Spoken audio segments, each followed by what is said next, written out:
Hey, what's going on, guys? Got another deck profile. This is Frognarchs 2.0, I guess, if you want to call it that. The deck hasn't changed that much from the first one that I posted. I will have a link to the first one if you guys want to check it out. There isn't a whole lot you can do with the deck. A lot of the stuff you need, I guess it just comes down to preference. I'm trying to think of how many cards I changed. Maybe 5 since the first one. Let's get going though. 3 substitute. Very key. I will be getting to the combos in a bit here. 3 swap frog. Probably the most broken card in the deck, just because of some rollings that you guys may not know, which I will be going over. 2 dupe frog, 2 treeborn, 1 ronin totem. Let's talk about the frogs here. The whole point of the frog engine is to get treeborn into the grave and make all of your tribute monsters live. If you're lucky enough, you can actually send all these to the graveyard in one move. Well, all of these and end with 2 cards on the grave or on the board, which would be 2 dupe frog. Let's say you have treeborn, and let's say you summon substitute. Substitute effect, tribute. Summon swap effect. Dump 1 of your dead toads to the graveyard. Substitute effect, tribute swap frog. Summon swap frog from the deck. Swap frog effect. Dump the other substitute effect, tribute swap frog, summon swap, dump your ronin totem. Yeah, you can do this as many times as you want. There is a FTK out, so if you guys actually want me to make a video on that, I can. I have all the cards for it. I actually just had it built, but decided to rebuild this since I have a regional on Sunday. So, substitute effect, tribute swap frog. Summon treeborn. Substitute effect, tribute treeborn. Dupe frog, substitute effect, tribute itself, or dupe frog. While you have 2 dupe frogs out, your opponent cannot attack. I was using 3 dupe frog before, I believe. I cut down to 2 to be a little more consistent. Yes, you could get the dupe block more if you ran 3, but it's not the biggest deal. I mean, it's nice to have just because your opponent is forced to use like Icarus attack or like Bryanak pitch 2 cards and stuff like that just to get out of the lock. But I just needed the room for some other cards, so that's the reasoning there. If you did run 3 dupe frog, you could have got 3 dupe frog out just on that play of treeborn and substitute, just because you can remove from play ronin totem from your grave. Or remove a frog for ronin totem, summon that, then tribute that for the 3rd dupe frog. So that's pretty much the big combo of it. If you can't do all that, pretty much do whatever you can to dump the treeborn. So let's talk about this guy. Like I said, the most broken card in the deck. I guess you wouldn't think so by looking at his picture and all that, but looking at his effect, the bouncing effect to normal summon another frog, you can bounce himself and you can just pass your turn because it's a cost and you don't have to fulfill the effect.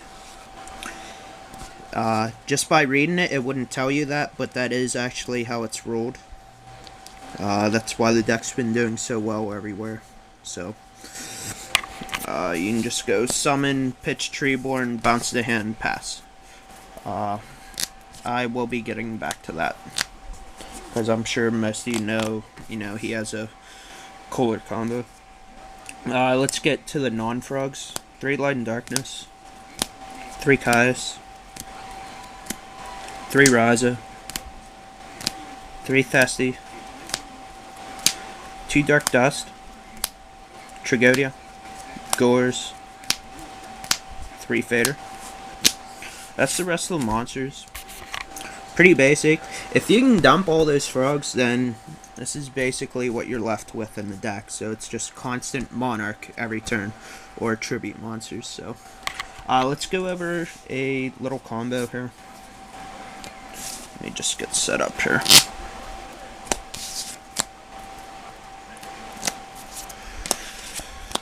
Let's say this is your board. Let's say you brought back Treeborn, and then let's say you special summoned Swap Frog by pitching a water monster. Let's say you go Tribute Treeborn for Kais. Whoop. Kais. Remove whatever, hit for 24, and then Swap Frog's effect, like I said, it's a cost of bounce. So you can just bounce Kais to your hand and pass. So, like I said, it's just abusing Monarchs over and over and over. So if you can get to this part, you're pretty much golden. You can continue to bounce your Raza and Raza lock your opponent somewhat. Or you can just keep bouncing your Thistalos and keep hidden cards out of your opponent's hand. So, it's pretty cool. I mean, don't expect it to always work because he can just get killed very easily. So, but you always have that Treeborn coming back, so I mean, your Monarchs are never dead. So, I guess we'll talk about, let me find them. Dark Dust for a second. There's a lot of like OTKs in the game. I mean, I consider X-Saber an OTK just because if they get rid of your whole hand with the loop, you know, have fun winning. And then Infinities, you know how healthy they are, being able to get out, you know, multiple mist worms and all that. Something cool is, you know, let them do all the work, you know, let them go all out, attack, you drop Battle Fader, and then next turn you can drop Dark Dust, get rid of everything, or if you have a Treeborn coming back. And then what's cool with him, he bounces to the hand, which a lot of people don't like, but I actually love it. That's the sole reason why I love him. I mean, his effect can get, you know, hurt and all that, but what's cool about that, you can bounce him to your hand, and let's say you have Gores, Trago, or Battle Fader in your hand. That allows all those to be live right there. Well, I mean, the Trago would be live in other aspects, but you get the idea. So, I love that. You know, drop Battle Fader or Gores, and then that gives you more tributes for your Monarchs or Light and Darkness and all that. Let's continue. The spells. 3 Soul Exchange. Obvious for the Monarchs, and it's there for Substitute. You can go Soul Exchange and summon Substitute and call Priority. At least that's how I've been playing it, so. Heavy Storm, Brain Control, MST, and Pot of Avarice. I know for a fact in the last one I was using 2 Pot of Avarice, but that was because you could just loop out and then you could just Avarice everything back. But now, it's kind of, it's not focused on Rotten Totem, but there may be times to where you gotta remove from play a frog to summon the Rotten Totem, so that's why there's only 1 in here now. Then the last part is the traps and 3 Spiritual Water Art AoEs. It's a trap dust shoot on steroids, pretty much, because you can send any card. It's good against every matchup, pretty much. You can if your opponent opens up with an OTK hand, you know, you can just break it up and, you know, live to see another day. I was using Threatening Roar in its place. It's a good card, but, you know, if you could use 3 Dust Shoot, why wouldn't you, you know? You can use this against Blackwings, not like they're really a top tier right now. I mean, they're playable, but not amazing. You can get rid of their Whirlwind. I mean, that's something Trap Dust Shoot couldn't do. You know, pretty much whatever problem, you know, your opponent may have, you can get rid of, so. I see no reason not to run it, so. That's the deck, though. Like I said, you can't do a whole lot. It's just a matter of, do you guys want to run Dupe Frog or not? I want to run Dupe just because your opponent has to use Icarus Attack and, you know, maybe Dark Armed and all that just to break out of the combo. And I'd rather have you use the Destruction to get rid of the Dupe Frogs than use Destruction to get rid of my Monarchs. That's my theory on that. So, really fun deck to play. If you got the time to do it, build it. If you're on a budget, you can take out the faders if you want. Not sure what you would put in, but yeah, that's it, guys. Peace and chill out.